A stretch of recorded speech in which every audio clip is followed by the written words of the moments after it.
ஒரு 5 வருஷத்துக்கு முன்னாடி கிறிஸ்துமஸ் அன்னைக்கு தான் நான் குடியை தொட்டேன். அதாவது ஒரு பீர் அடித்தேன். அது பழக்கமாகி 5 வருஷத்துக்கு முன்னாடி வரைக்கும் நான் குடிச்சிட்டு தான் இருந்தேன். சிகரெட் அடிப்பேன், தம் அடிப்பேன், குடிப்பேன். எங்கள் வீட்டுக்கிட்ட பார்த்தீங்கன்னா என் கூட நிறைய பேர் குடிப்பாங்க. ஆனால் அவங்க என்ன சொல்லுவாங்கன்னா, இவ்வளோ மாரி குடிக்க யாரும் இங்கே பொருங்களேன்றாங்க.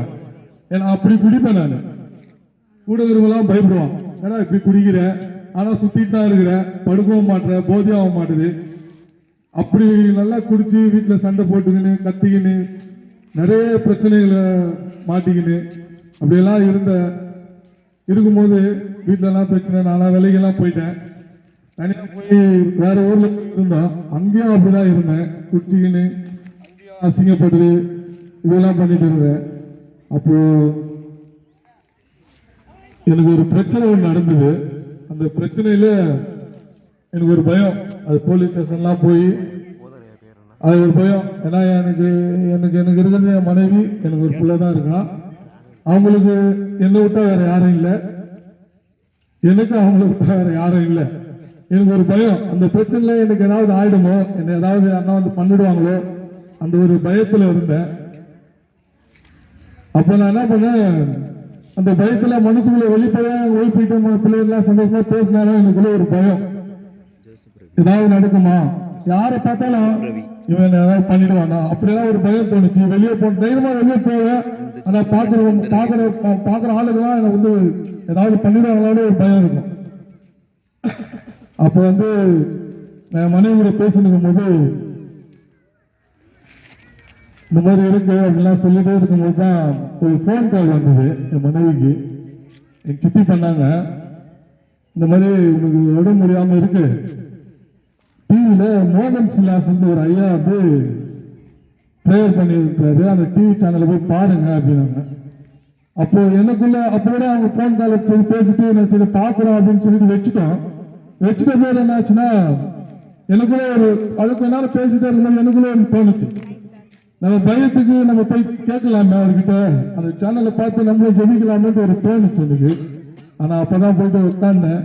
நானும் என் மனைவியும் என் பிள்ளையும் 3 பேரும் அந்த சேனலை போட்டு விட்டு, பைபிளை நான் எடுக்கவே மாட்டேன், இந்த பைபிளை தொடவும் மாட்டேன். நான் படிச்சதும் கிடையாது, அது வீட்டில் இருக்கும். ஆனா மூலையில ஒரு இடத்துல இருக்கும், அதை எடுத்து படிச்சதுங்கிறது ஜெபம் பண்ணதும் கிடையாது. நாங்கள் குடும்பமா உட்காந்து அன்னைக்கு ஒரு நாள் நாங்கள் 2 பேர் 3 பேரும் உட்காந்து அந்த சேனலை பார்த்துட்டு ஜெபிச்சுட்டே இருந்தோம். அப்போ நான் நல்லா ஜெபிச்சேன். எனக்குள்ள அந்த பயத்தை போக்குறதுக்கு அவர்கிட்ட கேட்கலாமேன்ட்டு மனசுக்குள்ளேயே வெளியப்படியா சத்தம் போட்டு ஜெபிக்கிறேன்.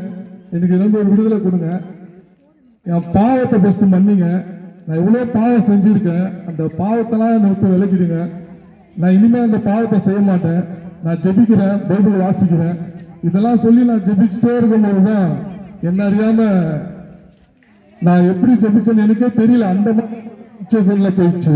என் மனைவியும் பிள்ளையும் பயந்துட்டாங்க. பயந்துட்டு இருக்கும்போது என்னை வந்து தட்டுறாங்க, என்னப்பா ஆச்சு அப்படின்னாங்க.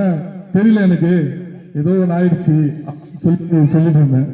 அப்போ ஜெயிச்சு முடிச்சுட்டு அன்னைக்கு ஏசப்பா என்னை தொட்டதை நான் உணர்ந்தேன். அன்னைக்கு தொட்டாரு. இன்னைய வரைக்கும் நான் அந்த குடிப்பாக்க என் வாழ்க்கையில வந்ததே கிடையாது. எவ்வளோ ஃப்ரெண்டுங்க என் கூட குடிச்சிட்டு இருக்காங்க, என் ஃப்ரெண்ட்ஸுங்க. அவங்க கூட போனாலும் தவிர அந்த ஸ்மெல்ல எனக்கு ஒத்துக்காது. சிகரெட் ஒருத்தர் பக்கத்துல பிடிப்பாரு, நான் நின்று டீ குடிச்சிட்டு இருப்பேன், அந்த சிகரெட் ஸ்மெல்லு கூட எனக்கு ஒத்துக்காது. அவர்கிட்ட சொல்லிட்டு நான் போய் தள்ளி போய் நிற்பேன். நான் அதே மாதிரி நான் ஆட்டோ ஓட்டுறேன், ஆட்டோல கூட சிகரெட் பிடிப்பாங்க, அவங்க கிட்ட சொல்லுவேன் சிகரெட் பிடிக்காதீங்கன்னு. இல்ல நான் இப்படி வேறமா நீங்க ஆட்டோ எல்லாம் பிடிக்காதீங்க அப்படி பிடிச்சிருவாங்க, எனக்கு அந்த தொகை ஒத்துக்காதுதான் சொல்லி நான் வெறுத்து கொள்வாங்க. இன்னை வரைக்கும் என் வாழ்க்கையில அந்த குடியும் இல்லை, சிகரெட்டும் இல்லை, எந்த ஒரு குடியும் இல்லை. எனக்கு ஏசப்பா என் கூடியே தான் இது. இதெல்லாம் நான் ஏன் சொல்றேன்னா, அதெல்லாம் இருக்கும்போது என் வாழ்க்கையில குடும்பத்துல சந்தோஷம் இருக்காது, ஒரு சமாதானம் இருக்காது. என் பிள்ளைக்கு நான் வெளியே கூட்டிட்டு போக முடியாது, கூட்டிட்டு போறதுக்கு பணம் இருக்காது. ஏன்னா என் பிள்ளை மற்றவங்களை பார்க்கும் போதெல்லாம் இவங்கெல்லாம் வெளியில போறாங்களே, எங்க அப்பா இதை கூட்டிட்டு போகும்போது ஒரு நல்ல ஏக்கெல்லாம் பட்டிருக்கான். என் மனைவியும் யோசிச்சிருப்பாங்க, என் வெளியெல்லாம் போக முடியலையே, இப்படியே இருக்குது, ஒரே சண்டை ஒரே பிரச்சனையா இருக்குது அப்படின்லாம் யோசிச்சிருப்பாங்க.